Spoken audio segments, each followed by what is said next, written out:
Yo nazco el 1 del 8 del 52 en Santander.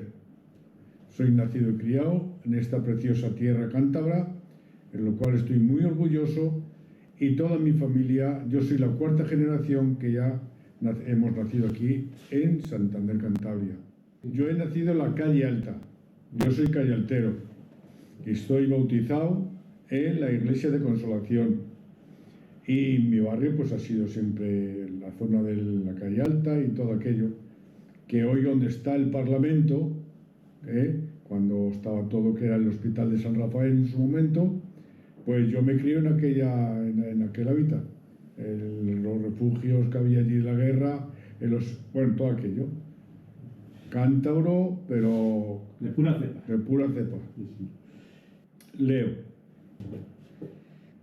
Bueno, a la peonza y con el tiragomas a montar gorriones, el juego de niño que había en aquellos años, en los años 60.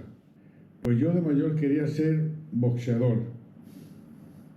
Mi afán siempre fue boxeador y de hecho lo he practicado y he estado federado. Lo que pasa es que como los gitanos normalmente nos casamos muy pronto, yo a los 19 años me casé y por, bueno, la novia en aquel entonces ya no me dejaba practicar el boxeo. Yo he hecho 8 peleas. Bueno, en aquel entonces, estamos hablando de los años 70, pues sin duda que era Cassius Clay, George Foreman, Joe Frazier. No, yo era peso pluma. Y aquí estaba José Luis Torcida, un gran boxeador cántabro que llegó a pelear con Pepe Legrá. Y bueno, yo he estado entrenando con mucho, incluso con Pepe Legrá aquí, una pelea que hizo en la Plaza de Toros con José Luis Torcida. Él estando entrenando, hice guantes yo con Pepe Legrá. Yo le decía que me diera despacito, porque él era un profesional y yo era pues eso, un principiante, aunque me decía que yo apuntaba maneras. Me decía con el deje cubano, tú apuntas manera, mi hermano. Y me gustó. ¿A qué edad fue eso? No, yo me enamoré a los 12 años de Juanita Reina. Ahora 72 años. Me casé con 19 años. Y la vi yo porque ella tenía 14 años y yo 16. Sí, yo estudié lo que la EGB de antiguamente. Yo estudié en el Colegio Menéndez Pelayo. Un colegio muy bueno, de mucha categoría, porque en aquellos años era un colegio de privilegiados. Porque mi padre, que para descanse el hombre, estaba trabajando en La Marga, era el planchador oficial de primera, y tenía 7 hijos, 7 hermanos que éramos, y nos ayudó mucho los servicios sociales de aquella época, nos ayudaron mucho, y a mí y a mis 2 hermanos, uno mayor que yo y otro menor que yo, que ya están con el Señor en el cielo, pues nos llevaron al colegio Menéndez Pelayo, y fue un privilegio porque no iba cualquiera persona allí. Mi padre fue un emprendedor, al ser gitano, ya más ya de una edad, porque mi padre nació en el 23, y él cogió un bar de traspaso, y ahí empezamos a trabajar. Yo tenía 14 años cuando empecé a ayudarle a trabajar y estuve pues varios años. Y luego mi profesión práctica es hostelero, porque estuve hasta los 19 años. Y trabajando, luego ya me casé y ya empecé a trabajar en los frigoríficos de Santoña, estuve varios años. Luego fui al servicio militar y ya una vez que vine del servicio militar, pues toda la vida, 40 y tantos años vendiendo en el mercadillo. Y en la época que el mercadillo era buen negocio, ¿no? Sí, sin duda. Los años 70, 80, 90 fueron años de mucha prosperidad económicamente. Nosotros, parece mentira que se llamaba la venta del ambulante la Boutique Alé, aquí en Cantabria, pues hubo años económicos flojos, porque es así. Pues nosotros, los vendedores ambulantes del colectivo gitano, pues ayudamos a las personas que con menos medios económicos venían allí a la Plaza La Esperanza y a otros mercadillos y pues apañaban, vendíamos, ellos apañaban, compraban pues esos artículos que necesitaban a un precio asequible. Y bueno, creo que hemos colaborado en ese aspecto para ayudar en esos momentos a la gente menos pudiente. Años 70, 80, 90. Bueno, imagino también que en el inicio del siglo XXI, hasta que ha llegado un bajón, ¿no? del sistema este de venta ambulante, ¿no? Con toda la competencia que hay, con Internet y todo lo, sí, sin duda. Los chinos, efectivamente, etcétera, ¿no? Sí, que a nosotros siempre hemos comprado y hemos vendido artículos nacionales, siempre. Pero al entrar los chinos el comercio minoritario, como somos nosotros, y más ambulante, nos hicieron la Pascua. Y al pequeño comercio, bueno, han cerrado tiendas, comercios, pues en cantidades muy grandes. ¿Por qué? Porque era imposible competir con esta gente, porque eran precios muy bueno, y luego un artículo de muy baja calidad. Y es el problema. Pero la gente veía la economía, que era una forma de economizarse, bueno, y así. Pero nos han hecho la Pascua. A partir, y luego, en el año 2000 que entró el euro, eso ya fue el acabose, porque no sabíamos el dinero que era un euro, era 160 pesetas, 166 para ser exactamente, y claro, todo eso perdíamos poder adquisitivo, porque nosotros comprábamos una blusa, por ejemplo, en Badalona, que era donde yo compraba, una blusa de señora actual, moderna, pronto moda, 750 pesetas, y la vendíamos en 1500. Pero ahora con los chinos, una blusa de muy baja calidad te la vendían por 3 euros y más de 6 euros no la podías vender. ¿Qué era eso? 1000 pesetas.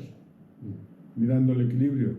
Claro, me empezó a venir bajones, hipotecas que no se podían pagar, préstamos que no se podían pagar, alquileres que no se podían pagar, y hubo, bueno, un caos.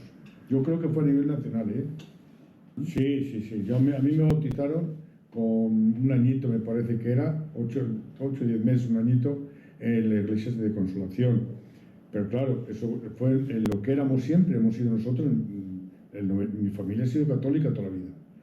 Pero nosotros escuchamos el Evangelio por primera vez, y ahí tuvimos un llamado. Yo me convertí al Señor en el año 69.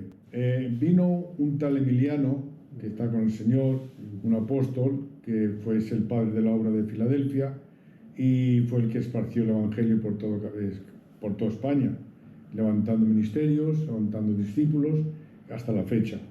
Yo me convertí en el 69, en el 70 me bauticé, y en el 71 me casé, y en el 72 ya fui predicador, hasta la fecha.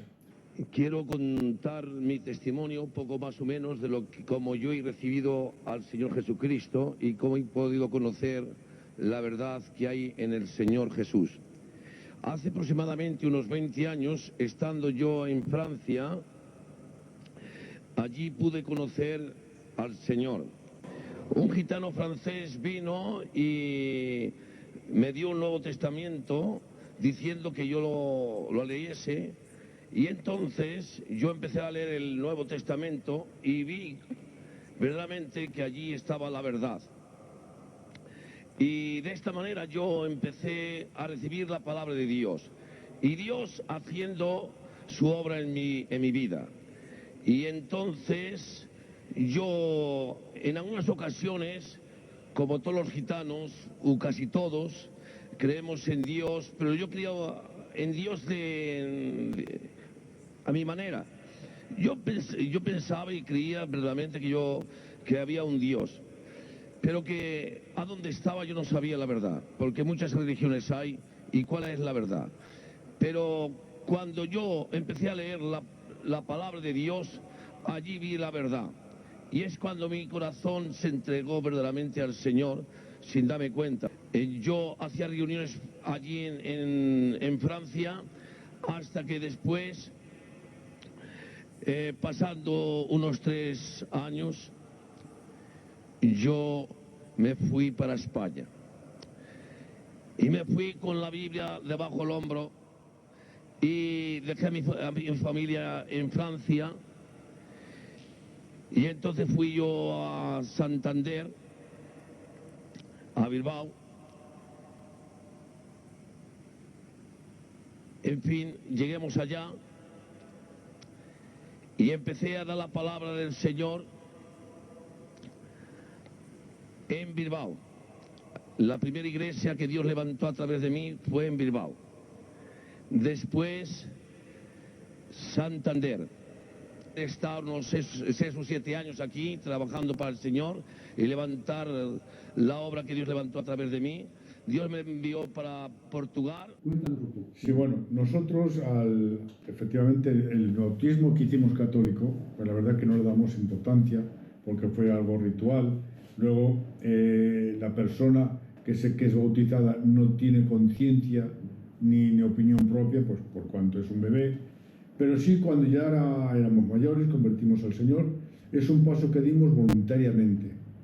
Y se hizo el bautismo, pues como dice las Escrituras, en un río, se emergía, se levantaba y se decía en el nombre de Jesús, como Juan el Bautista bautizó a Cristo. Igual. Entonces ya se hace con una conciencia, con un conocimiento y una preparación. Y ese es el que, para nosotros, bajo nuestra fe, es el válido. Pues sí, la verdad es que en los años 80-90 pues fue un azote muy fuerte que vino al colectivo gitano por falta de conocimiento, porque en aquellos años la droga, como es la heroína y alguna otra que yo ignoro porque en mi vida lo he visto, pero efectivamente, como bien dices, Antonio, era un dinero muy fácil, y luego cuando se enganchaban las personas no sabían los efectos y trajo muy mal a las familias.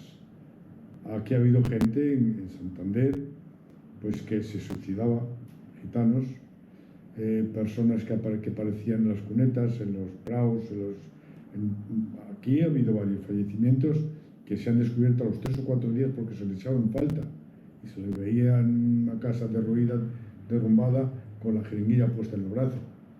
Eso fue una calamidad lo que pasó. Por esas fechas, a finales de los 80, principios 90, creamos un centro que lo llamamos la Iglesia Evangélica, Filadelfia, aquí en Santander, para poder atender a aquella gente, a aquella juventud de que en aquellos años pues la droga hizo estragos. Hubo aquí muchas familias que perdieron a muchos hijos jóvenes. Y claro, eso nos conmovió a nosotros para poder echarles una mano. Y en fin, no teníamos mucha experiencia, es la verdad. Pedimos al Centro Reto aquí en Cantabria, en Santander, que nos echara una mano, cómo podríamos ayudar a esta gente, a esta juventud. Y ellos nos dijeron que los llevásemos al centro de ellos, que tienen aquí en Santander, pero los gitanos no eran muy receptivos en ir, que estaban más confiados con nosotros, y nos dieron unas formas de poderles ayudar, y ayudamos hasta que nosotros podíamos, y en fin, teníamos que trabajar, atender a nuestras familias, y porque esta gente, que una vez que entra en esta dinámica de las drogas, necesita una atención las 24 horas. Y ese es el problema, porque les dejábamos un poquito, se saltaban por la ventana, teníamos prohibido terminantemente las visitas familiares porque teníamos miedo que les llevaran cosas, en fin, pero se nos fue de las manos, la gente ya no aguantaba porque, en fin, nosotros no teníamos el carácter suficiente ni la valentía para decir, esto hasta aquí, no. En el Centro Recto, tenían unas normas, tenían unas directrices que tenían que cumplir sí o sí, si no ellos mismos les abrían las puertas. Y ese fue el motivo porque nosotros ya no podemos conseguir ni seguir pues esa labor que creo que era muy necesaria, pero se nos fue de las manos. Afortunadamente eso pasó con el tiempo, Sí, ¿no? sí, la verdad que sí, pasó, sí. Así es. Bueno, vamos a lo personal. ¿A quién regalaría usted un ramo de rosas hoy en día? Hoy en día, pues se lo regalaría a mi esposa, porque llevamos 53 años casados y bueno, y es mi costilla, como decimos, ¿no? Y hemos pasado mucha bendición, muchas penalidades, porque ya tenemos una cierta edad, hemos perdido seres queridos, incluso hijos, y bueno, y la verdad que tanto las alegrías como las penas hemos estado con una simbiosis muy especial, porque aparte de eso nos conocemos. Yo tenía 16 años, ella 14, hoy tengo 72, ella tiene 70 y ahí estamos. Pero esto ha sido porque el Señor Jesucristo nos ha ayudado, porque es un matrimonio espiritual en Dios y el Señor siempre está con nosotros en lo bueno y en lo malo. Y gracias a Dios Él nos está manteniendo hasta la fecha. Para usted, ¿qué hay después de la muerte? Pues después de la muerte es algo, para el cristiano, es algo pues sublime, porque es lo que estamos esperando, como dice Pablo: ¿quién me librará de este cuerpo de muerte? Escrito está en la Biblia, que dice el Señor, que el hombre nazca y muera, y después de esto el juicio. Las personas que no crean en Dios, llamadas ateos, aunque no lo crean, pero tarde o temprano toda persona humana se ha de presentar delante del Señor un día. Lo dice el Mateo 25, bien claro: para juicio de recompensa o juicio de condenación. Porque dice Gálatas 6:7, bien claro: hijitos míos, no os engañéis. Dios no puede ser burlado. Todo lo que el hombre sembrare, ciertamente eso recibirá. Si siembras de la carne segarás corrupción y muerte. Mas si siembras para el Espíritu, recibirás bendición y vida eterna. Nosotros, después de la muerte, esperamos, como dice su palabra, la vida eterna. ¿Qué tal se le da al tío Paco la cocina? Mal porque gracias a Dios mi mujer ha sido y es, gracias a Dios, una buena cocinera. No he tenido necesidad de ser un cotilla yo y manitas en la cocina. Sin embargo, tengo un hijo mío, el mayor, tiene 43 años, que es un fenómeno cocinando. Y con esto lo digo todo. El que tenga oídos oiga. ¿Cuál es su plato preferido? Pues un plato preferido para mí es, pues, en tiempo de caza, una liebre con arroz. Luego está el potaje de hinojos, la alubia con hinojo, y en fin, una variedad. Yo soy de estómago agradecido, yo no hago ascos a nada, como bien. ¿Ha fumado alguna vez? De muy niño, de 16, 17 años, y muy poquito además. ¿Y cómo lo dejó? Pues por el Evangelio. Yo me convertí muy joven, a los 18 años, cuando me eché novia, y la verdad que hasta la fecha. ¿Qué lugar escogería para descansar una semana? Para descansar una semana, ya lo he hecho, que quisiera repetir, es ir de nuevo a Israel.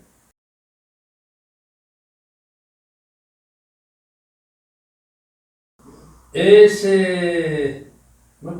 devoto de algún santo, de alguna virgen? No, nosotros no creemos en los ídolos ni las vírgenes, por supuesto. Sí creo en la Virgen María, porque lo dice su palabra. No como virgen milagrosa, no como virgen que da vida, no como virgen que hace milagros, no.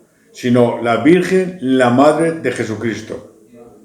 Porque lo dice la palabra de Dios, que fue escogida entre todas las mujeres para que por el vientre de María naciera nuestro Salvador Jesucristo. Recuérdenos algunos de los días más felices de su vida. Pues cuando me nació mi hijo, el varón. Tengo 5 hijos, 2 hijas mayores y el tercero, que ya fue un varón, que ya sabéis que para nosotros los varones, tengo 3 hijos y 2 hijas. Cuando me nació mi hijo, llamado Rubén. ¿Tiene alguna manía confesable? Sí, cómo no. Ante Dios estamos descubiertos. Aunque al hombre quizá nos limitemos o nos reservemos en decir algo, pero ante Dios estamos descubiertos. La mentira la odio. ¿Hay algún libro, aparte de la Biblia, que le haya influenciado en su vida? Sí, leí un libro cristiano, por supuesto, literatura cristiana, que algunos ya la habrá oído. Es un libro que se titula, escrito por Richard Brumar, que se titula Torturados por Cristo.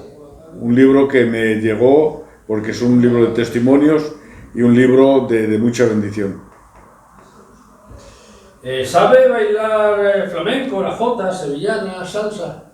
No bailo salsa ni jota, ni sevillanas. Un poquito... bulerías, un poquito sí. Aflamencado un poquito sí, pero poquito, tampoco... Se me da mejor la guitarra. ¿Prefiere conquistar o ser conquistado? Yo creo que ya hemos pasado la edad de ello, pero A bueno... nivel general, en relaciones. Yo la verdad que no puedo pasar desapercibido.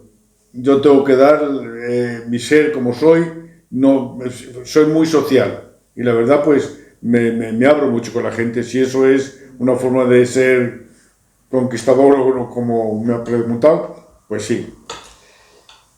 ¿Cree que el fin justifica los medios? No, nunca. ¿Cuál es su vino preferido? ¿Cómo? Vino. El Rioja, por supuesto, el Rioja. ¿Qué le produce miedo? Una enfermedad dolorosa y larga. En mí mismo, por supuesto, y prefiero tenerla yo que cualquiera de mis hijos o mi esposa. ¿Se considera una persona romántica? Sí. ¿Ha sentido alguna vez en público esa sensación de tierra trágame, de estar haciendo el ridículo?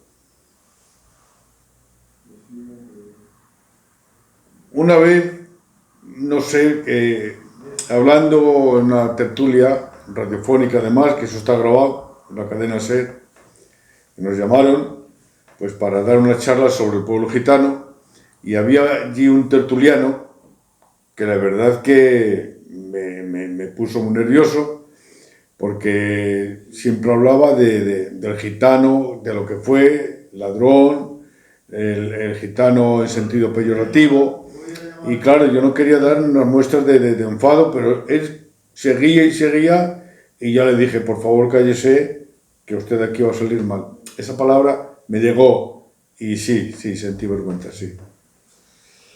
¿A quién admira? ¿Persona viva o muerta? A Jesucristo. ¿Tiene algún programa de radio o televisión preferido? Antiguamente, cuando era más joven, escuchaba, el deporte todo en general, pero José María García le escuché muchísimos años, pero había un programa que me gustaba muchísimo, que era Encarna de Noche. ¿Cuál es su equipo de fútbol preferido, aparte del Racing? Por supuestísimo, pero mira, el Racing está en segundo lugar. Primeramente soy del Madrid, del Real Madrid.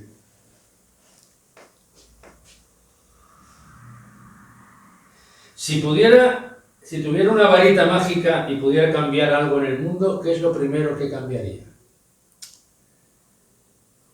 El odio que hay entre las personas.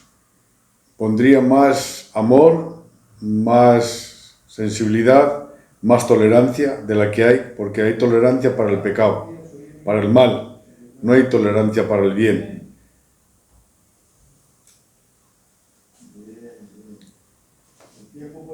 ¿A qué país del mundo le gustaría viajar? Por mi fe, siempre a Oriente Medio, Israel y sus alrededores, y un poquito por revivir los pasos de Jesucristo en la tierra.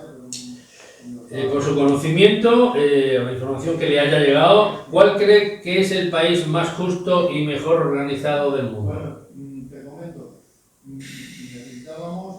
La verdad es que no lo conozco, porque es que antiguamente se hablaba siempre de Estados Unidos, un país organizado, un país potente, pero es que con la situación como está ahora mismo políticamente, es que no hay ningún país organizado y que ofrezca garantías de nada. ¿Habla el romanés? Hablo el caló, el romanés no, porque se nos prohibió hace muchísimos años, como bien sabe la gente. Sabemos una forma de jerga o dialecto que sacamos o sacaron nuestros ancestros hace pues 500 años, pues para poder subsistir dentro de la sociedad mayoritaria, que es una jerga que no es el romanó auténtico, pero sí le llamamos el caló. Repítame esto mismo que me ha dicho, pero en caló. En caló. Mansa, chanelo, adiquerar, el caló. Los clayes, la chipí, nos tasababan si adiquerábamos el caló. ¿Tiene algún sueño incumplido? Pues mi sueño incumplido es no poder hacer más dentro del llamado de Dios que ha hecho en mi vida. ¿Cuál es su película de cine preferida? La verdad es que yo no veo cine, pero de muy joven, pues dramas sentimentales, historias, biografías. ¿Su música preferida? El flamenco.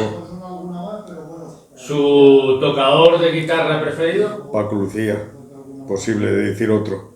Y los hay buenos, pero como Paco, que Dios le tenga en su gloria. ¿Canta mientras se ducha? A veces. ¿Cuál es su color preferido? El azul. ¿Y su número? El 7, número de la perfección. A partir de ahora, ¿cuáles son sus objetivos de vida? Pues ya con la edad que tengo, que Dios me dé salud para poder seguir viendo crecer a mis nietos, a mis alrededor de la familia, y que cuando Dios me llame a su presencia, que no sea traumático ni para mí ni para la familia.